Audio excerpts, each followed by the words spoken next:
আজকে প্রতিষ্ঠা বার্ষিকী সম্মেলনের লক্ষ্য উদ্দেশ্য সম্পর্কে আমরা ইতিমধ্যেই বিভিন্ন পর্যায়ের বক্তাদের বক্তৃতার মাধ্যমে বিষয়টা বুঝতে পেরেছি।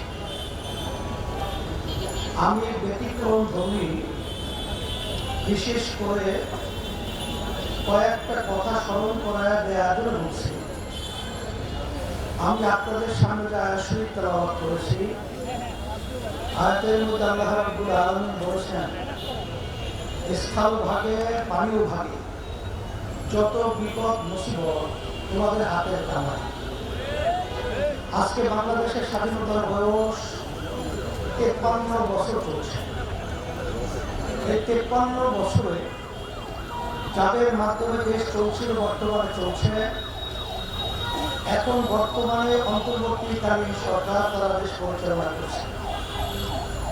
এর আগে পর্যন্ত বলছি যে এদের মাধ্যমে আসলে আমাদের বাংলাদেশের মানুষ আমাদের যা চাওয়া পাওয়া ছিল, বাস্তবে আমরা তাদের মাধ্যমে কিছুই পাই না। বরঞ্চ আমরা পেয়েছি এই ছোট্ট একটা সুন্দর বাংলাদেশ, তাম দুনিয়ার মধ্যে একবার দুইবার নয়, 5 বার আরো বেশি কম দুর্নীতির দিক থেকে ফাঁস করেছি। আজকে আমরা বাংলাদেশে কি পেয়েছি নতুন ভাবে আলোচনা করে আমি আবার সময় আপনাদের ওভাবে নষ্ট করতে চাই না। আমাদের সামনে পরিষ্কার, রাস্তায় নামলে খুন, আর অনেক সময় বাড়িতে থাকলেও খুন। রাস্তায় খুন, বাড়িতে খুন। বিভিন্ন পর্যায়ে এই 16-17 বছরে প্রায় 625 জনের মতো মানুষ গুম হয়েছে। খুনের তো আর কোনো শেষ নাই। আর এই বাংলাদেশের মধ্যে আজকে আমরা বারবার বলছি, স্বাধীনতা আবার দ্বিতীয়বার আমরা অর্জন করেছি। এখন অনেকে প্রশ্ন করতে পারেন যে আমরা তো 53 বছর আগে দেশ স্বাধীন করেছিলাম, আবার নতুনভাবে স্বাধীনতা কি? আসলে বাস্তবতা হলো এই যে আসলে আমরা স্বাধীন দেশে বসবাস করেছি ঠিক, কিন্তু আমরা বাংলাদেশের মানুষ স্বাধীন ছিলাম। এখন আল্লাহর খাস মেহেরবানি, এখন আমরা স্বাধীনতা দেশে বাস করছি, স্বাধীনভাবে কথা বলতে পারছি। এখন আমার কথা হলো এতটুকু যে 53 বছর স্বাধীনতার বয়স হয়ে গেল, আর বিপদ আপদ মুসিবত আমাদের হাতের কামাই। আমরা যেন সামনে আবার আমাদের ভুল সিদ্ধান্তের মাধ্যমে আমরা যেন আবার এই সুন্দর দেশটাকে আবার একদম পরাধীনতা এবং খুনি এবং চাঁদাবাজ সন্ত্রাসীদের হাতে আবার যেন আমাদের দেশটাকে তুলে না হয়, এই কথা স্মরণ করা দেওয়ার জন্যই মূলত আমি প্রথমে আপনাদের সামনে কথাগুলো বলছি। আর সাথে সাথে আমি ছাত্র আন্দোলনকে বলবো যে আলহামদুলিল্লাহ, শুকরিয়া আদায় করছি যে তোমাদের কার্যক্রম যখন এই দেশ তৃতীয়বার 5ই আগস্ট স্বাধীন হল, তখন বিভিন্ন রাজনৈতিক দলের সহযোগী সংগঠন ছাত্ররা বিভিন্ন পর্যায়ে আমরা দেখেছি, তখন তাদের নিজের স্বার্থের জন্য তারা বিভিন্ন দেশকে সুন্দর পরিচালনা এবং শত শত হাজার মানুষ, অনেক মায়ের কোল খালি হলো, অনেক সন্তান বাপ হারা হলো, সন্তান হারা। মা যখন বলতেছিল কয়েকদিন পর্যন্ত আমার সন্তান আমাকে মা বলে ডাকছে না, সেই কথা ভুলে দিয়ে ওই স্বার্থান্বেষী মহল এই বাংলাদেশের বিভিন্ন পয়েন্টে চাঁদাবাজি, সন্ত্রাসী, টাকা দখল, বিভিন্ন পর্যায়ে অশান্তি করে তুলে বাংলাদেশকে অস্থির করার চেষ্টা করে। সে সময় আমি তোমাদেরকে ধন্যবাদ জানাই যে তখন তোমরা বাংলাদেশের সংখ্যালঘু এবং অন্যান্য যারা নাকি বাংলাদেশের অন্য ধর্মাবলম্বী রয়েছে, তাদের মন্দির, তাদের গির্জা এবং তাদের জান মাল ইজ্জতের হেফাজতের জন্য তোমরা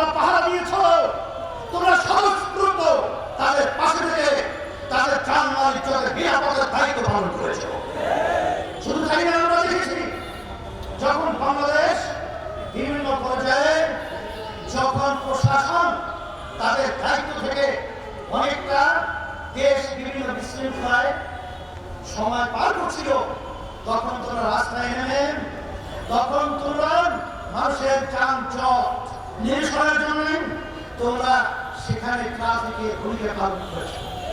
আমরা দেখেছি যখন কোনো আহত ছেলেরা কাটলাচ্ছে রাস্তায়, তখন তোমরা তাদের পাশে গিয়ে তাদের সহযোগিতায় কাজ করেছে। আমরা দেখেছি অন্যত্র যখন নাকি ভারত থেকে বাড়ি ছেড়ে আমাদেরকে না জানি আন্তর্জাতিক আইন লঙ্ঘন করে আমাদের দেশকে ঘুরিয়ে দেওয়ার জন্য ষড়যন্ত্র করেছিল, তখন তোমাদের সেখানে স্বতঃস্ফূর্ত স্বেচ্ছাসেবক এবং সাথে সাথে তাদের অন্ন বস্ত্র তাদেরকে বিভিন্ন চিকিৎসার ব্যবস্থা তোমরা করেছিল। আমরা তোমাদেরকে ধন্যবাদ জানাই, আর সাথে সাথে তোমাদেরকে আহ্বান করছি, আসো এ দেশ যদি সুন্দর একটা সুন্দর দেশ করতে হয়, তোমরা দেখেছ ছাত্রদের সংগ্রাম এই বাংলাদেশকে জালিম সরকারকে, খুনি সরকারকে উৎখাত করার সংগ্রামের জন্য করে আমাদের এক দায়িত্বশীল বলছেন যে সব রাজনৈতিক দল একাত্রিত হয়েও এই সরকারের বলতে গেলে এক পর্ণও লাগাতে পারে না। কিন্তু আলহামদুলিল্লাহ যখন ছাত্রদের আন্দোলন সংগ্রাম, যখন তোমরা ন্যায্য দাবি আদায়ের লক্ষ্যে যখন তোমরা স্বতঃস্ফূর্ত ভূমিকা পালন করেছিলে, তখন বাংলাদেশের সব শ্রেণীর মানুষ, এমনকি আপনারা দেখেছেন ইসলামী আন্দোলন বাংলাদেশ সর্বপ্রথম রাজনৈতিক বেড়ায় অন্য কোনো রাজনৈতিক দল তখন এই ছাত্রদের ন্যায্য দাবি আদায়ের লক্ষ্যে কেউ রাজপথে আসতে পারে নাই। ইসলামী আন্দোলন বাংলাদেশ তার সমস্ত সহযোগী সংগঠন আমাদের জানমাল কুরবান করে ন্যায্য অধিকার প্রত্যয়ের পথে জানের ঝুঁকি নিয়ে তাদের পাশে দাঁড়িয়েছে। কিন্তু আজকে বলতে হয় যারা অন্তর্বর্তীকালীন সরকার আপনারা দায়িত্ব পালন করেছেন, রাজনীতি করতে করতে চুল পেকে গেছে, দাড়ি পেকে গেছে, দাঁত পড়ে গেছে, কিন্তু ওই চেয়ারে বসার সুযোগ হয় না। কিন্তু আজকে আল্লাহ আপনাদের ওই চেয়ারে বসিয়েছেন, এটা শুধু আপনাদের নয়, এটা বাংলাদেশের ভূমিকা, বাংলাদেশের জনগণের দেশ রয়েছে। আজকে আপনারা বাংলাদেশে আজকে ইসলামকে, মুসলমানদেরকে এবং তাদের এই আদর্শকে অবজ্ঞা করবেন, তাদেরকে গুরুত্ব দিবেন না, এটা হতে পারে না, হতে দেওয়া যাবে না। স্মরণ করা দিচ্ছি এদেশে ৯৭-৯২ জন মুসলমান বসবাস করে, এবং দেশের জন্য যদি কোনো কেউ কিছু করে থাকে, ইসলামী আন্দোলন বাংলাদেশ সেই দিবাই পর যখন ভারত সরকার দেওয়া ষড়যন্ত্র করেছিল, আমরা মাস ধরে ঢাকা থেকে লক্ষের মতো লোক নিয়ে আমরা সেই সিলেট চৌকিগঞ্জ পর্যন্ত পৌঁছেছিলাম, তখন আমরা অনেক দেশের দলকে দেখেছি, কিন্তু রাজপথে পাই নাই। আমরা করোনার সময় দেখেছি যখন মা সন্তানকে ফেলে পালিয়েছে, স্বামী স্ত্রীকে ফেলে পালিয়েছে, যখন আত্মীয় স্বজন তাদের পাশ থেকে পালিয়েছে, তখন ইসলামী আন্দোলন বাংলাদেশ এবং তার সমস্ত সহযোগী সংগঠন যাদের ঝুঁকি নিয়ে তাদের খেদমতের জন্য পাশে গিয়ে তাদের সেবায় নিয়োজিত ছিল। আমরা দেখেছি যখন বাংলাদেশের মধ্যে কোন দুর্যোগ, কোন অন্যায়, যত অবিচার যখন প্রতিষ্ঠিত হয়েছে, ইসলামী আন্দোলন বাংলাদেশ এবং তার সমস্ত সহযোগী সংগঠন সর্বপ্রথম এর বিরুদ্ধে রাজপথে আমরা আওয়াজ তুলতে ভুল করি নাই। আপনারা ইসলামকে মূল্যায়ন করবেন না, গুরুত্ব দিবেন না, এটা হতে পারে না। আর শান্তি যদি আমরা চাই, একমাত্র ইসলামই হল শান্তির প্রতীক। বাস্তবতার কথা আমি আমরা করব না। আমি চরমা ইউনিয়নে 2003 সালে যখন চেয়ারম্যান হয়েছিলাম, এলাকার লোকের অনুরোধে তখন প্রথম পর্যায়ে হিন্দুরা আমাদেরকে ভোট না দেওয়ার সিদ্ধান্ত নিয়েছিল। কেন? হুজুররা যদি ক্ষমতায় যায় তাহলে আমাদের মন্ত্রী তো থাকবেই না, পূজা আচার করতে দেবে না। কারণ একটা প্রভাব আছে না, চুল খেলে চুল খাওয়ার পর মুখ পুড়ে যায়, যদি দেখলেও ভয় পায়। এইভাবে ইসলামকে তাম দুনিয়ার মধ্যে মিথ্যা উপাদের মাধ্যমে আজকে চুল খেয়া বুক পুরে এখন দধিতে কেউ ভয় পায়, ইসলাম একটা দধি সম্পর্ক। এই ইসলাম খেলে শরীর আরো ভালো হয়। দধি খেয়ে কি খারাপ হয়? সেই দধি খাওয়ার পর আর শরীর সতেজ হয়, ভালো হয়। আসলে ওই নির্বাচনে আমাকে তো হিন্দুরা ভোট দেয়। আমি তো আলহামদুলিল্লাহ চেয়ারম্যান হয়ে গেছি 2003 সাল। চেয়ারম্যান হওয়ার পরে এখন একটা চরমের খবর দিয়ে থাকে সমস্ত হিন্দুরা দল দল বসে চলে না, একেবারে নির্দ্বিধায় থাকে থাকে ইসলামী আন্দোলনের প্রার্থীর পক্ষে।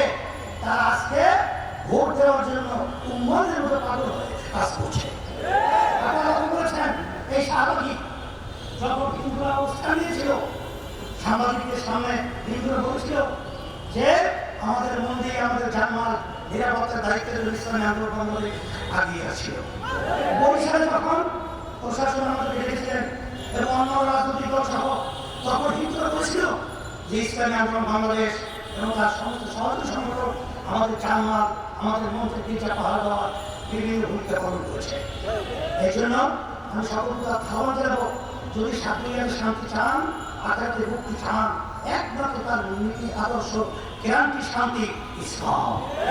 আমি ছাত্রদেরকে বলবো মাঠ করবো, তোমরা মাঠে ময়দানে আমার ছেলেদেরকে দাওয়াত করবো, তাদেরকে